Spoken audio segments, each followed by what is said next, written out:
Hey everybody, this is a quick video in case you have a Technika brand dishwasher and it's giving you an E3 error. And if it's giving you an E3 error, what probably happened is you started the cycle and the cycle started for a little bit, and then after a few minutes it threw up this error and abandoned the cycle.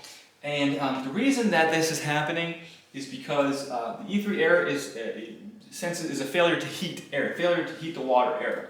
And as with any error like this, where it's sensing that there's something wrong, the problem could be that there's something wrong, or it could be with the sensor. So in this case, it would be like the thermostat, or the way that the thermostat communicates with the control board. The issue could be there, but the more likely scenario is that it's actually the heating element in your dishwasher that is either broken or so corroded up that it can't function properly or something like that. So unfortunately, there's not a super easy homeowner fix to this error.